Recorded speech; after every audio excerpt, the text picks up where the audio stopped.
Ahora sí, llegamos al último tema, al tema número 11 de nuestro contenido. El tema que nos corresponde para finalizar sería el tema de huelga. Hasta hace poco hablamos sobre el tema de los conflictos colectivos y ya de qué manera se podían resolver los conflictos colectivos y especialmente cómo era brevemente el procedimiento de conciliación. En el caso de la huelga es un tema fundamental, un tema que tiene rango constitucional. Nuestro artículo 97 de la Constitución establece este derecho constitucional. Y también lo hace prácticamente en los mismos términos la Ley Orgánica del Trabajo en su artículo 175. En adelante van a encontrar las disposiciones referidos a la huelga. ¿Qué es la huelga? La huelga es cesación de actividades, es la suspensión de las actividades por parte de los trabajadores que se encuentran en un conflicto. Entonces, de esta manera, los trabajadores están tratando de hacer uso de un recurso que es el recurso de hecho. O sea, es la posibilidad que le da la ley a los trabajadores a través de un mecanismo de fuerza, como sería la cesación de las actividades por su parte, entonces, y de esa manera presionar en todo lo que se pueda al empleador para que éste tome o deje de tomar una determinada medida. Una determinada medida que ya está planteado en el escenario del conflicto colectivo. Quizás puede estar ocurriendo que el conflicto no va bien, que el conflicto no se está resolviendo, que las mesas de trabajo no están adelantando mucho, que ya están agotando el procedimiento de conciliación y va pasando el tiempo y no ven mayor resultado, y por eso entonces el mecanismo máximo de presión que la ley preceptúa sería la huelga. Entonces, la ley establece claramente este derecho, como les indicaba, y también permite, aun cuando los trabajadores no asisten a su puesto de trabajo, sin embargo, permite que se dé la presencia de ellos en las inmediaciones del lugar de trabajo. ¿Qué significa en las inmediaciones? En los alrededores, en las cercanías. Quizás uno los ha visto cuando pasa por alguna calle, algún sitio en donde hay un grupo de trabajadores en conflicto, que ellos se colocan en la entrada, se colocan a protestar. O piensen por un momento, trasládense a las películas extranjeras, en donde los conflictos de este tipo son todavía más particulares, porque tú ves a las personas caminando con un aviso fuera de la empresa haciendo este tipo de protesta. De hecho, hasta lo hacen en sus horas libres de trabajo. En el caso de nuestra legislación, pues se trata entonces en sí, el hecho es no prestar el servicio, no realizar actividades. Ahora, hay que tomar en cuenta las características generales que pueda tener la huelga. Primera característica, la huelga es un acto colectivo. Cuando decimos colectivo, quiere decir que involucra a varias personas. Tú como trabajador, solo, decides o puedes decidir, yo voy a hacer huelga en mi trabajo, sencillamente eres calificado como un abandono de trabajo. ¿Por qué? Porque no estás prestando el servicio para el cual te contraté. Tú no puedes, desde el punto de vista individual, tomar este tipo de conductas. Por eso es importante en el tema del derecho colectivo la huelga, porque aquí sí se involucra, y mientras más personas se involucren, se hace todavía aún más efectivo. Y eso tiene que ver, además de ser colectivo, con la segunda característica, y es que la huelga es un acto voluntario. Cuando decimos voluntario es porque los trabajadores son los que pueden decidir si hacen uso de este derecho o no. O sea, no podemos obligar a los compañeros de trabajo a que ellos asuman esa conducta. Sencillamente los trabajadores tienen que evaluar si les conviene o no les conviene. Por lógica, no sería prudente llamar o convocar a una huelga si yo no cuento, o sea, si mi organización sindical no cuenta con el apoyo de la masa laboral. No tiene sentido llamar a una huelga y que la gente sencillamente no me haga caso. Aquí es importante porque es voluntario, entonces como no lo puedo obligar, los trabajadores que quieran ir a trabajar pueden y están en su derecho de hacerlo. En el argot jurídico se les llama esquiroles a los que acuden a su centro de trabajo, esquiroles o rompehuelga, porque ellos son los que van a trabajar. Entonces, pero bueno, el hecho es que dentro de las características es un hecho voluntario. Otra característica es un medio legítimo. Legítimo. O sea, no ir a trabajar y sin embargo es legítimo. ¿Es legítimo por qué? Porque está establecido por el legislador de esta manera. Solo que para que pueda realmente ser un medio legítimo, tiene que cumplir con los procedimientos que la propia ley ordena. Entonces, es un medio legítimo para influir en ese conflicto, pero tiene que cumplir con los mecanismos ordenados por el legislador. Y fundamentalmente, otra característica es que es un acto de abstención al trabajo. O sea, la característica esencial de la huelga es no prestar el servicio. En la práctica podemos observar muchas conductas que igual perjudican y entorpecen las actividades del empleador, como por ejemplo la operación Morrocoy. Si ustedes saben, el Morrocoy es un animal, es una tortuga, cómo camina, muy lento. Bueno, los trabajadores le llaman así cuando ellos adoptan una conducta sumamente lenta para no tener que producir o para tratar de llevar a cabo las actividades de una forma muy distanciada. Y así, otras que son intempestivas, otras que son brazos caídos, que le llaman cuando los trabajadores asisten, cumplen con su jornada, como si estuvieran trabajando, pero sencillamente no lo hacen. Esos son mecanismos también de, digamos, de protesta, pero no lo que en sí el legislador ha establecido como huelga. Ahora, además de estas características, tenemos que hablar sobre cuáles son las limitaciones, cuáles son los límites que tiene la huelga para poder ser llevada a cabo.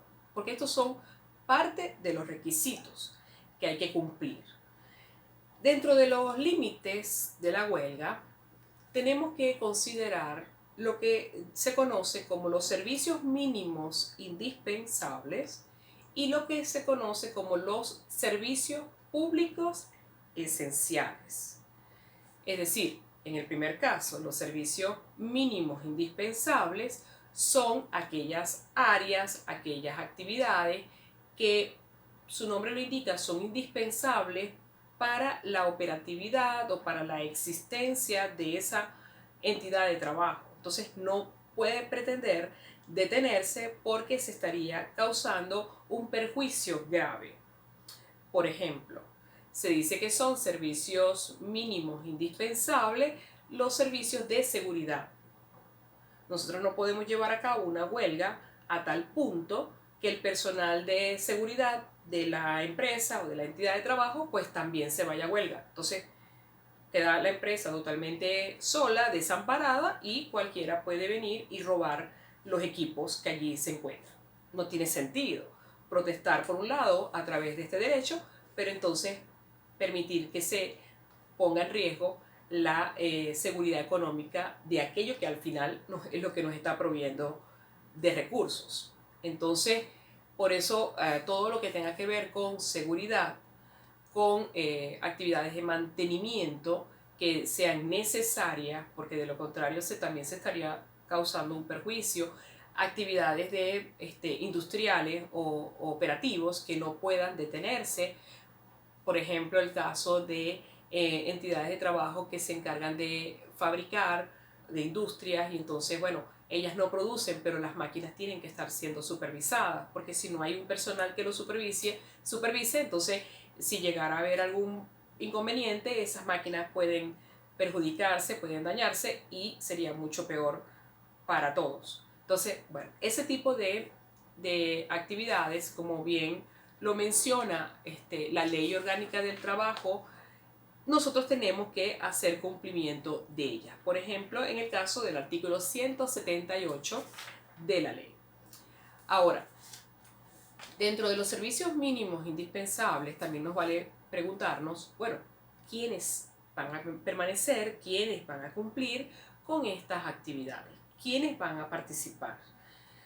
Aquí se habla de dos tipos de limitaciones: límites funcionales y límites personales. Cuando decía en el caso de la seguridad, del mantenimiento, de la parte operativa, esos son límites funcionales. ¿Por qué? Porque me estoy refiriendo a las funciones, a las actividades que deben permanecer activas aún en presencia de una huelga, porque de lo contrario ya sabemos que esto es perjudicial. En el caso de los límites personales, sencillamente se trata de establecer el personal, el número de personas mínimas requeridas para que esa actividad o esa función se pueda llevar a cabo. ¿Por qué? Por supuesto, para el patrono siempre será aún mejor tener la mayor cantidad de trabajadores, y para los trabajadores sería lo contrario. Entonces, bueno, no hay acuerdo. Los trabajadores proponen un número y el empleador propone otro. ¿Qué hacer? Bueno, ese es otro tema que tiene que también ser resuelto. ¿En dónde? En el tema anterior, en la Junta de Conciliación. Ese es un punto que tendrá que resolver esa Junta de Conciliación para que determine cuál es el número mínimo de personas que son requeridas para ese tipo de actividad. Entonces, bueno, si tenemos 5 ingenieros en esta área industrial, pero con 3 es suficiente, el número va a ser 3 y esa quizás sea la decisión. Y esos serán los que tendrán que mantenerse activos, porque estamos hablando de ¿qué? De los límites mínimos que deben ser cumplidos.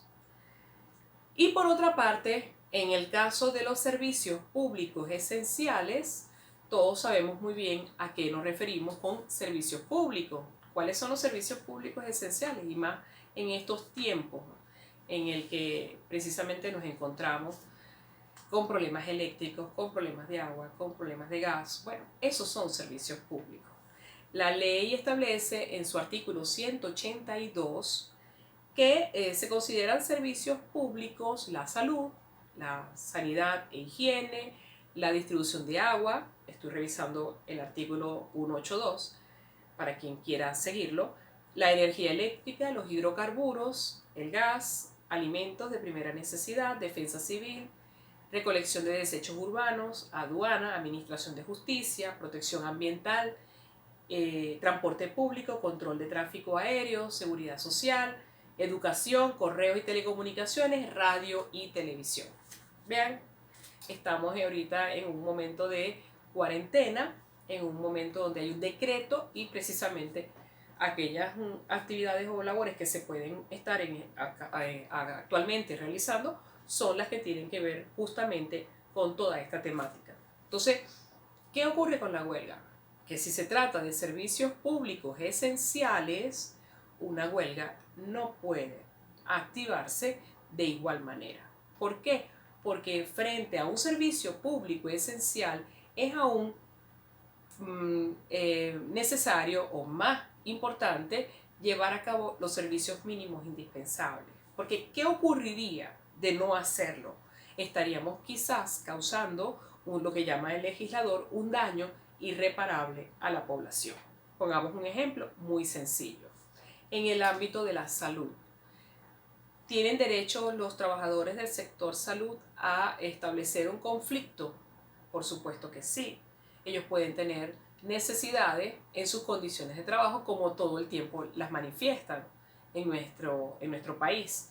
Ahora, el que ellos tengan pretensiones laborales que son justas y que están permitidas en la ley, pero esto no es posible que ellos vayan más allá y puedan contravenir disposiciones de orden público. Es decir, el sector salud puede reclamar, pero no podría atentar contra servicios públicos esenciales, como es el caso de las emergencias. Entonces, ¿qué es lo que no pueden hacer los trabajadores? No pueden suspender las actividades de una emergencia de un hospital. Pueden suspender actividades selectivas, pueden suspender administrativas, pueden suspender cirugías hasta que no sean necesarias o de imperioso tratamiento en el momento, pero lo que no pueden jamás atentar es contra la salud de la población. Entonces no pueden pretender parar las emergencias de los hospitales. Algo así como cuando hace unos años atrás, quizás alguno pueda recordar o pudo haber leído sobre este tema. En Venezuela se dio en el año 2002 un paro nacional. Y bueno, nosotros encontramos, por ejemplo, el caso de la industria petrolera. La industria petrolera está clasificada como un servicio público esencial en nuestra legislación y siempre ha sido así. Y el tema de un buque que fue fondeado en medio del lago de Maracaibo con combustible, y bueno, allí se debatía el punto, ¿no? Ellos lo fondearon allí. Bueno, si nosotros nos enfocamos en la legislación, estamos hablando de un servicio que no puede, ellos no pueden, haciendo alusión a un derecho constitucional, poner en riesgo la seguridad de la población. O sea, en el ámbito del transporte marítimo, para que el sector marítimo pueda llevar a cabo un derecho a huelga, tiene, por ejemplo, dentro de sus requisitos, tiene que asegurar la nave en el puerto que le corresponda y con el personal mínimo necesario. Entonces, no es el espacio del medio del lago de Maracaibo, no es el sitio más seguro. Entonces, son aspectos que hay que considerar, porque a pesar de tener el derecho constitucional, sin embargo, nosotros estamos viendo claramente que existen límites. Muy importante que hay que resaltar cuándo es el momento en el que los trabajadores pueden hacer uso de este derecho. Una vez que los trabajadores han presentado y ha sido admitido el pliego de peticiones, ese pliego de peticiones con el cual comenzó aquel procedimiento de conciliación del conflicto colectivo que está en el tema anterior, una vez que los trabajadores han presentado ese pliego y ha sido admitido, el inspector verificará que se cumplan estos servicios mínimos de los que he estado hablando, estos límites, y además en ese momento comenzará a correr las 120 horas que la ley establece para que los trabajadores puedan hacer uso del derecho constitucional a huelga. No puede ser antes. Tienen que dejar transcurrir esas 120 horas, que se traducen en aproximadamente 5 días. Entonces, una vez que tenga el sello de la fecha y hora en la cual ya fue admitido, en ese momento comienza a correr el tiempo. Al cabo de las 120 horas, los trabajadores sencillamente están en su derecho y ellos decidirán si ejercen o no el derecho a huelga. ¿Cuáles son los efectos en caso de que lo ejerzan? Bueno, los efectos de la huelga son muy sencillos. Primero, no se olviden que es uno de los supuestos de suspensión de la relación de trabajo que nosotros vimos en trabajo 1. Al hablar de suspensión, estoy refiriéndome a que los trabajadores no prestan el servicio. Pero viene el otro efecto importantísimo. Si es un acto de suspensión, quiere decir que la huelga no traduce pago de salario. Es decir, que así como se suspende la obligación principal del trabajador de prestar el servicio, para el patrono se suspende la obligación principal de su parte, que es pagar el salario. Entonces, mientras dure la huelga, el patrono no paga el salario. En segundo lugar, tenemos el derecho a la inamovilidad. Es decir, que mientras los trabajadores estén en conflicto huelgario, hay una protección especial mediante el cual los trabajadores no podrán ser despedidos, trasladados o desmejorados, salvo que haya una causal justificada y previamente haya sido calificada por la Inspectoría del Trabajo. Eso es lo que se conoce en sí como protección de inamovilidad. Y una vez que cesa la huelga, entonces ellos retornarán a las labores que venían realizando. Bueno, de esta manera también hemos podido concretar lo que es el tema de huelga. Y de esta forma igual damos fin al contenido del programa. Ya lo que voy a hacer es darle tiempo para que ustedes puedan revisar y espero que sí puedan hacerlo. Estos videos voy a subírselos a la plataforma de Classroom y entonces para que así cualquier duda puedan hacérmela saber el día viernes. El propósito es que el lunes tengamos nuestra evaluación sobre estos temas que ya una parte los vimos en aula y otra parte los hemos podido concretar con estas pequeñas cápsulas que he tratado de crear y bueno, espero que sí haya podido funcionar y les haya parecido bien. Bueno, nos estamos viendo y les deseo el mayor de los éxitos en lo que venga adelante. Yo sé que estoy segura que de esto vamos a salir pronto y bueno, nos seguimos viendo y sigo estando a la orden con todos ustedes.